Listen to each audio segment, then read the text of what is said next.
Latar belakang pendidikan saya adalah produksi dalam negeri juga, supaya untuk jadi motivasi teman-teman yang lain juga agar tidak melulu impor dan bergantung pada luar negeri.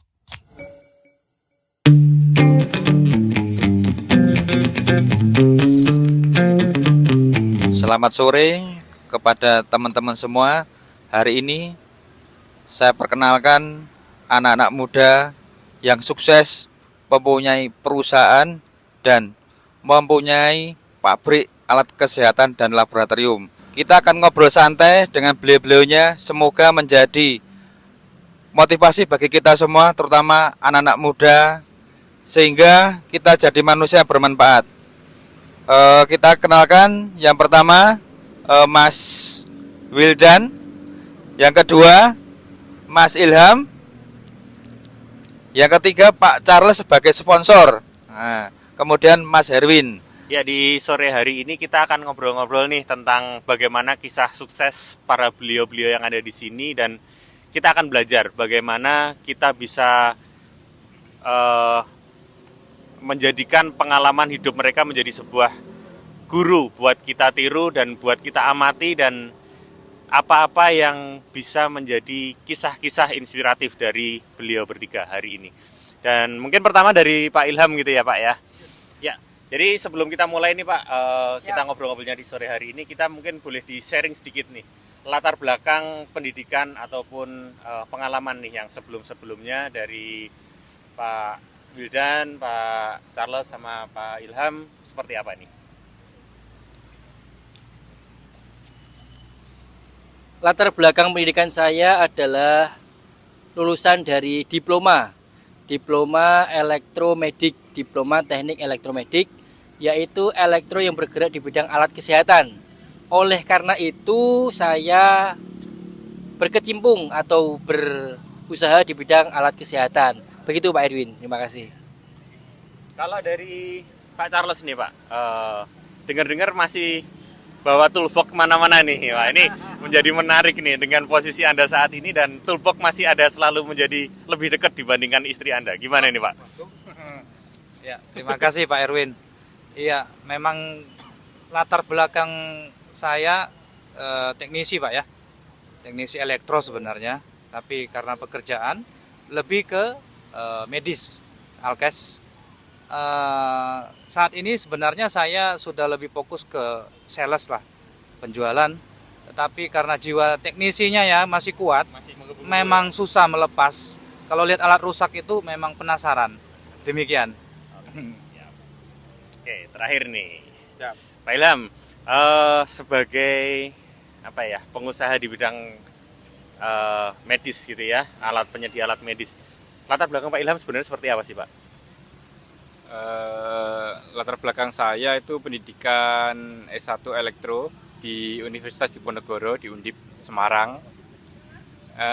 Saya berkecimpung kenapa di alat kesehatan karena mendampingi kakak saya untuk mensupport di bagian manajerial perusahaan.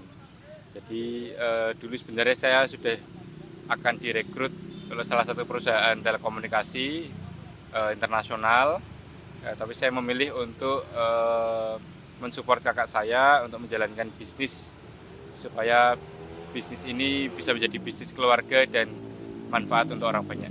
Itu sih Pak. Oke, menarik nih. Hari ini kita akan ngobrol-ngobrol dengan orang-orang yang dengan latar belakang elektro gitu ya. Jadi hari ini kita akan istilahnya berbagilah ya, khusus untuk teman-teman yang latar belakangnya elektro. Tetap simak diskusi kita hari ini dan Anda akan belajar banyak di hari ini. Oke, Pak Wildan, dengan latar belakang teknik elektromedis gitu ya, dan itu sangat berkaitan erat dengan profesi ataupun industri yang digeluti saat ini. Bagaimana sih Pak sebenarnya cerita awal Pak Wildan membangun sebuah bisnis untuk elektromedis?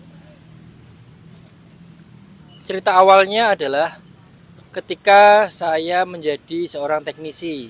Jadi teknisi itu ternyata sangat dipercayai oleh dokter-dokter, dipercayai oleh user-user daripada marketing itu sendiri sebenarnya. Nah, di situ kemudian saya berpikir bagaimana cara untuk mendapatkan barang import. Kemudian di era Covid ini Presiden kita, Presiden Jokowi telah memberlakukan aturan khusus yaitu untuk produksi alat kesehatan dalam negeri. Nah, kenapa seperti itu? Kita ketahui bersama bahwa ketika Covid, masker, APD dan lain-lain langka. Ternyata di Indonesia belum ada yang produksi atau sangat sedikit yang produksi. Oleh karena itu, dengan adanya aturan yang tidak ketat atau dipermudah, kami grup Sentra Medica berinisiatif untuk membuat produksi untuk alat kesehatan. Yang awalnya adalah masker, Mas Edwin. Masker, kemudian APD, coverall, sarung tangan yang tidak ada hubungannya dengan medis, tidak ada hubungannya dengan elektromedik. Jadi ada elektromedik, steril, non steril, dan elektromedik radiasi dan in vitro diagnostik seperti itu. Jadi awalnya kita yang non elektromedik, non steril, kemudian yang elektromedik steril, kemudian yang elektromedik dan in vitro diagnostik. Begitu Mas Irwin. Terima kasih. Oke. Kalau dari Pak Ilham nih Pak, Anda kan tadi sempat diceritakan sempat mendapat tawaran dari salah satu perusahaan telekomunikasi gitu ya. Apa yang sebenarnya menjadi alasan ketika selain bisnis keluarga ya tentunya ya, dan apa sih sebenarnya nilai positif sebuah industri medis di Indonesia yang Anda memilih, wah ini saya ke medis saja nih daripada ke telekomunikasi nih? Oke, kenapa saya memilih untuk berbisnis? Salah satunya saya merasakan ketika kita berbisnis kita bisa menjadi manfaat untuk orang lain itu secara langsung, baik misalnya kita sedekah atau dengan karyawan secara langsung. Tapi ketika saya merasakan menjadi teknisi, seperti yang kakak saya sampaikan, itu kita ingin bermanfaat secara langsung untuk orang itu agak susah karena kita kan digaji bulanan, harus menyisihkan. Gitu. Kemudian kenapa saya fokusnya di medis? Karena secara ke istilah kita hubungan ke Allah Subhanahu wa taala itu di bisnis medis itu kita membantu menyelamatkan nyawa orang secara tidak langsung. Baik itu dari sisi diagnostiknya, dari sisi penanganan kritikalnya di ICU misalnya, atau sisi penanganan ketika operasi gitu. Jadi saya tekankan kepada marketing bahwa yang kita jual itu bukan hanya produk, tapi produk yang menyelamatkan nyawa orang gitu. Jadi manfaatnya jauh lebih banyak lagi gitu Mas Edwin. Ya. Oke, nah ini sekarang ke Pak Charles nih, dengan jiwa teknisi yang begitu menggelora gitu ya Pak ya sampai hari ini. Dan sebenarnya apa sih kaitan dari teknisi, kemudian ada dunia marketing yang Anda jalani saat ini? Itu kaitannya seperti apa Pak? Terutama di bidang medis juga ya Pak ya? Siap. Menarik nih Pak Erwin pertanyaannya. Untuk marketing dan teknisi sangat erat Pak hubungannya. Karena seorang teknisi itu bisa menjelaskan produk knowledge-nya, pengetahuan tentang produk itu lebih detail, lebih jelas gitu. Karena dia mendalami struktur alat itu secara sangat detail ya, sangat jelas spek alatnya dan regennya. Jadi itu membuat lebih mudah untuk melakukan pemasaran. Seperti itu Pak. Siap. Baik, Mas Wildan, yang mau saya tanyakan adalah pabrik Mas Wildan dan Mas Ilham sudah memproduksi apa saja dan rencana ke depan apa saja? Mungkin bisa disampaikan. Terima kasih. Untuk awal produksi adalah masker, kemudian APD, surgical gown, sarung tangan untuk bedah, dan sarung tangan untuk objin. Untuk awal seperti itu, karena untuk kebutuhan COVID. Setelah COVID mereda, kita fokus di produk in vitro diagnostik. Salah satunya yang sudah launching, yang sudah rilis di pasaran di e-katalog adalah golongan darah. Dari golongan darah A, AB, kemudian D, kemudian B. Seperti itu. Untuk kedepannya dan sudah launching untuk alat adalah AKD juga adalah hematologi untuk merek OneTech, 3 div, kemudian semi auto untuk merek OneTech juga, kemudian full auto untuk merek OneTech juga. Untuk semi auto itu OneTech tipenya Komodo 200. Untuk yang full automatic chemistry analyzer itu tipenya Anoa 260, Pak. Seperti itu. Ke depan kita akan melengkapi dengan reagen-reagen yang berhubungan dengan alat-alat tersebut. Terima kasih. Termasuk sudah ada larutan juga Pak ya. Kemudian dari penyampaian saya lihat di perencanaan, tadi kan saya baca di perencanaan untuk produksi itu rencana ada penunjang lab juga Pak ya, termasuk centrifuge Ya. dan mungkin ada hubungan sama bank darah juga mungkin ya.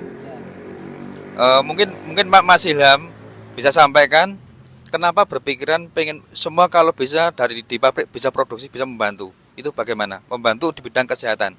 Monggo Mas Ilham. Ya, terima kasih pertanyaannya Pak Santosa. Seperti yang kita tahu pada era COVID itu Indonesia sangat kewalahan untuk menangani pandemi. Karena 95% itu alat kesehatan itu impor. Nah, untuk itu Pak Presiden kita Pak Jokowi mencanangkan untuk percepatan produksi dalam negeri. Nah, setelah kita menelusuri untuk segmen industri alat kesehatan, setelah kita ke Cina, ke India, untuk kita studi banding itu ternyata Indonesia sangat ketinggalan. Untuk itu kami ingin mendatangkan ilmu-ilmu atau teknologi yang dari negara luar untuk diimplementasikan di Indonesia untuk secara manufacture. Nah, kenapa kita ingin buat semuanya secara menyeluruh di in vitro diagnostik, karena itu saling terhubung. Misalnya kita butuh pemeriksaan kimia klinik, itu butuh alat penunjangnya centrifuge, terus butuh pipetnya dan lain sebagainya. Nah, kalau bisa kita bawa ke sini secara teknologi dan manufacture-nya dan transfer ilmunya, itu mungkin itu bisa memacu teman-teman yang lain untuk bisa membuat produksi dalam negeri juga, supaya untuk jadi motivasi teman-teman yang lain juga agar tidak melulu impor dan bergantung pada luar negeri. Oke, Pak Charles nih, Pak Charles kan sudah cukup lama nih bergerak di bisnis in vitro diagnostik itu ya.